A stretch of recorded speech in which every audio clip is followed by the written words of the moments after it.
नमस्कार दोस्तों, उम्मीद करते हैं आप लोग अच्छे होंगे। दोस्तों, पोलैंड के लिए हमारे पास में एक रिक्वायरमेंट है जिसमें गारंटेड वीज़ा की बात की गई है। वीज़ा की 100% एश्योरेंस दिया गया। और सबसे इंपॉर्टेंट चीज़ है कि जो कंपनी जहां पर ऑलरेडी लोग काम कर रहे हैं, हालांकि इंडिया में वीज़ा नहीं लगा था तो बाकी जगह वीज़ा लगे थे, तो पॉइंट ये कि उस कंपनी के लास्ट स्लॉट के सभी लोगों के वीज़ा लगे थे।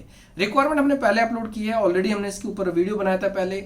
लेकिन अभी हमारे पास में जो एप्लीकेशंस हैं, कई लोगों को शायद ये लगा कि इस रिक्वायरमेंट में वो एलिजिबल नहीं होंगे और उसका फीचर शायद सही से नहीं समझे। इसके लिए हम लोगों ने प्लान किया कि कल के लाइव सेशन में हम इस टॉपिक के ऊपर डिस्कस करेंगे। बहुत ही इंपॉर्टेंट टॉपिक है, इसके ऊपर हम लोग डिस्कस करेंगे कल का जो लाइव सेशन होगा उसमें। दोस्तों, ये रिक्वायरमेंट है, टेक्निकल फील्ड की रिक्वायरमेंट है, जिसमें से वेल्डर, प्लम्बिंग, इंसुलेटर और जो वहां पर हेल्पर के रूप में रिक्वायरमेंट होगी, इलेक्ट्रिशियन। जो ट्रेड है वो सारी ट्रेड्स मैंने ऑलरेडी पहले शेयर की हैं, सेम रिक्वायरमेंट रहेगी। लेकिन अभी वहां पर उन्होंने इस प्रोसेस को इस रूप में लिया हुआ है कि हमारे पास में एक नॉर्मल प्रोसेस रहेगा और एक रहेगा कि इसमें 100% गारंटी वाला रहेगा। तो 100% गारंटी वाले में क्या है कि ऑलरेडी उस एम्प्लॉयर के यहाँ से वीजा लगे हैं लोगों के। अब ऑलरेडी लोगों के वीजा लगे तो उनका वीजा का रेशियो काफी अच्छा रहेगा। और यहाँ पर जो सबसे इंपॉर्टेंट है कि बाई चांस जैसे होता है ना कि 100% पोलैंड का नहीं होता, में भी हो सकता है 1% 2% अगर वीजा नहीं लगता किसी का, तो उसका कोई भी नुकसान नहीं होगा। मतलब कि जो उसका गवर्नमेंट का फीस होगा, लॉयर का फीस होगा, हर चीज, कोरियर चार्ज, मतलब एक सिंगल रुपए का नुकसान नहीं होगा उसका, उस बंदी का। तो ये बहुत इंपॉर्टेंट है। पोलैंड के बारे में ऐसा प्रोडक्ट पहले नहीं आया था, अभी हमारे पास में आया तो हमने आपको शेयर किया। रिक्वायरमेंट टोटल 25 लोगों की थी, जिसमें से हमारे पास में 3 लोग ऑलरेडी हो चुके थे। 22 लोगों की रिक्वायरमेंट आज भी है। 22 लोगों की रिक्वायरमेंट है। अगर कोई भी कैंडिडेट प्लान करना चाहे कर सकता है। अब यहाँ पर सबसे इंपॉर्टेंट है स्किल के ऊपर, क्वालिफिकेशंस और क्वालिटी के ऊपर सबसे इंपॉर्टेंट चीज है। कई लोगों को दिमाग में आएगा कि इसमें इंग्लिश बहुत एक्सीलेंट चाहिए तभी हो पाएगा। हाँ, ये एक इंपॉर्टेंट चीज है कि इंग्लिश आना बहुत जरूरी है। इंग्लिश में अगर आप कम्युनिकेट कर सकते हैं तो भी आप इसमें प्रोसेस कर सकते हैं।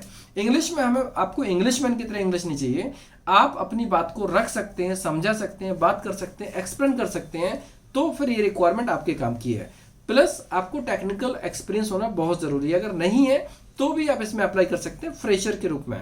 यहाँ पर एक ऐसा आयरन वर्कर की रिक्वायरमेंट है, उसमें आप अप्लाई करेंगे, आराम से काम हो जाएगा। कंपनी बहुत अच्छी कंपनी है, मैं खुद उस कंपनी को विजिट कर चुका हूँ, मैं चेक कर चुका हूँ मैं, और इसके बारे में डिटेल में बहुत अच्छे से जानता हूँ मैं। ये कंपनी में बहुत अच्छा करियर है। कोई भी कैंडिडेट अगर वहां पर जाएंगे, वहां का मैनेजमेंट इतना अच्छा है कि वो आपको पूरी तरह से गाइड करते हैं, ट्रेन करते हैं। उनका कहना है कि अगर कैंडिडेट इंस्ट्रक्शंस को समझ जाए तो फिर उनको वो ट्रेन कर सकते हैं। उनके लिए इंग्लिश मतलब कम्युनिकेशन होना बहुत जरूरी है। अगर कम्युनिकेट कर पाते हैं ना, तो उनका प्रोसेस करने के लिए बहुत ही सपोर्ट करते हैं। बंदे को अगर टेक्निकल नॉलेज नहीं है तो उसको असिस्टेंट के रूप में रखेंगे, ट्रेनिंग देंगे, गाइड करेंगे।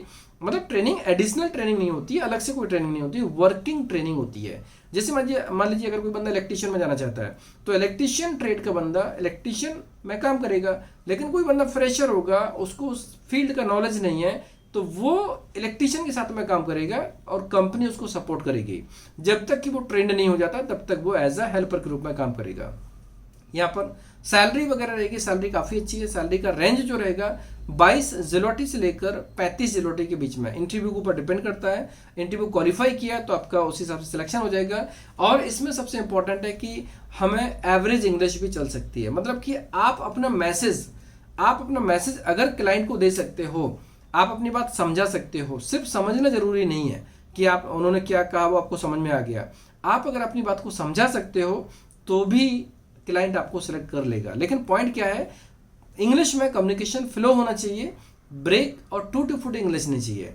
एवरेज इंग्लिश हो गई चलेगी, आप सिंपल सेंटेंस बोलो लेकिन अपनी बात को समझा पाए तो भी क्लाइंट आपको सिलेक्ट कर लेगा। क्वालिफिकेशन की बात करें तो इसमें कोई टेक्निकल क्वालिफिकेशन कंपलसरी नहीं है। कोई भी कैंडिडेट 10th पास, 12th पास, graduate, BCom, BBA, BSc, BTech, CA, कोई भी बीसीए, आईटीआई, कोई भी ट्रेड में अगर काम किया, क्वालिफिकेशन हो, कोई भी फील्ड की क्वालिफिकेशन हो, आप इसमें अप्लाई कर सकते हैं। आप यहाँ पर बेसिक क्राइटेरिया है, कोई भी कैंडिडेट इंडियन पासपोर्ट होना चाहिए। इंडिया के साथ में नेपाल, बांग्लादेश, श्रीलंका का भी पासपोर्ट चल सकता है। मेडिकली फिट हो, फिजिकल फिट हो, पासपोर्ट में 2 साल की वैलिडिटी हो, पीसीसी क्लियर होना चाहिए और बैंक बैलेंस जो रहेगा वो मेंटेन करना होगा। Simple criteria. अगर ये क्राइटेरिया में अगर आप आते हैं तो इसमें अप्लाई कर सकते हैं। और इनके साथ में ऐड हो जाता है कि कम से कम 10th पास होना चाहिए और इंग्लिश अच्छी होना चाहिए, इंग्लिश में कम्युनिकेट कर पाते हैं। इंडिया के किसी भी स्टेट के हैं इसमें अप्लाई कर सकते हैं। 20 साल से लेकर 45 साल के बीच में एज लिमिट है। कोई भी कैंडिडेट जो 20 साल से 45 साल के बीच में एज है मेडिकली फिट हो, फिजिकल फिट हो, इसमें अप्लाई कर सकते हैं। बहुत ही अच्छी प्रोसेस है, इसमें ईजी और स्मूथ है। सबसे इंपॉर्टेंट चीज़ क्या रहती है इसमें कि कोई भी कैंडिडेट जो इसमें प्रोसेस करना चाहता है वो डेफिनेटली कर सकते हैं, क्योंकि यहाँ पर जो प्रोसेस है अभी क्लाइंट की तरफ से एश्योरेंस दिया गया कि 100% वीजा एश्योरेंस रहेगा। 100% टाइम जो रहेगा 15 अक्टूबर तक की टाइम दिया गया है कि 15 अक्टूबर तक कोई भी कैंडिडेट अप्लाई करना चाहते हैं तो कर सकते हैं। 22 पोजीशंस है, 22 पोजीशंस, तो 22 पोजीशंस के लिए कोई भी कैंडिडेट प्रोसेस करना चाहते हैं कर सकते हैं। यहाँ पर हमारी तरफ से जो गाइड रहेगा वो हम करेंगे। आपको इंटरव्यूज होंगे, जूम के माध्यम से होंगे। इंटरव्यू लाइनअप होने से पहले हम लोग आपको इसके बारे में गाइड करेंगे, ट्रेन करेंगे। जो वहाँ पर बेसिक क्वेश्चंस होते हैं उसके ऊपर प्रैक्टिस भी करवाएंगे, जिससे कि आपका इंटरव्यू क्वालिफाई हो सके। और जो इंपॉर्टेंट इंस्ट्रक्शंस होंगे उसके बारे में हम आपको पहले से गाइड करके रखेंगे कि आपको क्या बैकग्राउंड रखना है, कैसे आपको प्रिपेयर्ड होना है और शेड्यूल कैसे रहेगा इंटरव्यू का, वो सारी चीज़ें आपको टाइम टू टाइम बताई जाएंगी। तो कोई भी कैंडिडेट जो इंटरेस्टेड है आप मिस टीम को कॉन्टैक्ट कर सकते हैं। प्रोसेस की बात करते हैं तो प्रोसेस में जो प्रोसेस रहेगा लगभग सेम रहेगा। इसमें सिर्फ एक ही पॉइंट ऐड है कि वीज़ा का 100% एश्योरेंस है, और वीज़ा अगर बाई चांस किसी का 1% नहीं आता है तो उसका 1 रुपये का नुकसान नहीं होगा पोलैंड की तरफ से। ये बहुत इंपॉर्टेंट चीज़ है। सो जो लोग भी इंटरेस्टेड है, पोलैंड जाना चाहते हैं, अभी एक्चुअली क्या पोलैंड के मन में बहुत डाउटफुल क्वेश्चन हैं। बहुत सारे लोग बोलते हैं कि पोलैंड का काम भी नहीं होगा। पोलैंड का काम होगा, ज़रूर होगा, क्योंकि पोलैंड में अभी देखा जाए बांग्लादेश और नेपाल से बहुत सारे लोग पहुंचे हैं।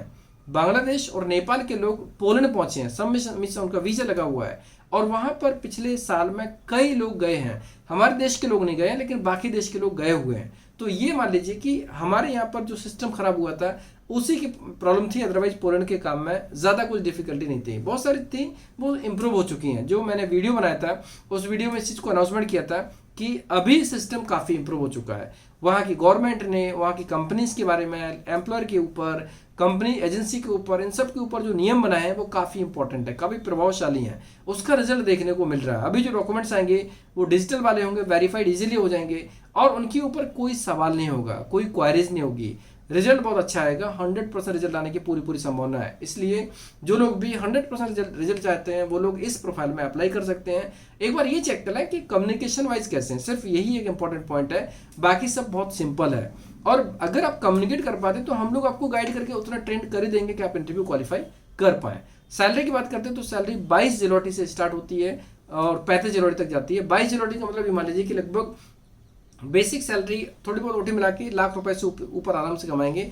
और अगर आप स्किल्ड हैं, आपकी क्वालिफिकेशन मैच करती है, रिलेवेंट एक्सपीरियंस है, तो 1.5 लाख तक भी सैलरी जा सकती है। बेसिक 1 लाख से लेकर 1.5 लाख के बीच में सैलरी हो सकती है आपकी। तो कितना अच्छा ऑफर है। अकोमोडेशन कंपनी प्रोवाइड करेगी, फूड आपको खुद मैनेज करना पड़ेगा। और लेकिन एक बात है कि अगर 4-5 दोस्त मिलकर कोई अकोमोडेशन लेना चाहते हैं तो कंपनी आपको अकोमोडेशन का पे आउट भी करेगी। ये ऑप्शन हर जगह नहीं मिलता है। सो जो लोग भी इसके बारे में कुछ डिटेल चाहते हैं तो कल का लाइव सेशन जरूर ज्वाइन करें, क्योंकि कल के लाइव सेशन में हम इस टॉपिक को इंपॉर्टेंट रखना चाहते हैं। कल हम इसी टॉपिक के ऊपर बात करेंगे, जिससे कि जो रिलेवेंट पॉइंट्स होंगे वो आपको हेल्प करेंगे कि कैसे हमें इसमें अप्लाई करना है, कैसे इसका लाभ लेना। प्रोसेसिंग टाइम की बात करते हैं ना, तो अभी हम लोग एक प्रकार से इसमें ओपन हो चुके हैं कि हम डॉक्यूमेंट्स आने के बाद हम वेट नहीं करेंगे। तो हमारा टारगेट है कि लगभग 7 से 8 महीने के अंदर पूरी प्रोसेस को कंप्लीट करना हमारा खुद का टारगेट है। और रिजल्ट 100% एश्योरेंस है। क्लाइंट वहाँ पर एम्बेसी को, इमिग्रेशन को जो सपोर्ट चाहिए 100% सपोर्ट करने वाला है। इसलिए उन्होंने आश्वासन दिया कि हम उनके पहले के लोगों का वीजा लगा तो अभी के लोगों का भी वीजा लगेगा। फाइलिंग करना इंपॉर्टेंट है। सिर्फ एक इंपॉर्टेंट पॉइंट होता है कि पीसीसी क्लियर होना चाहिए, सबसे इंपॉर्टेंट चीज है। पीसीसी क्लियर होना चाहिए, कोई भी कैंडिडेट किसी भी कंट्री में बैन नहीं होना चाहिए। बस ये 2 चीजें हैं, तो कोई भी कैंडिडेट इसमें अप्लाई कर सकता है। दोस्तों ये रिक्वायरमेंट कैसी लगी? अगर आपको पसंद आई तो आप दोस्तों में, क्लासमेट्स के लिए को शेयर कर सकते हैं, जिससे कि जो रिलेवेंट होंगे, एलिजिबल होंगे, इंटरेस्टेड होंगे, इसमें अप्लाई करके इस गोल्डन अपॉर्चुनिटी का लाभ ले सकते हैं। और कल का लाइव सेशन जरूर ज्वाइन करें। धन्यवाद।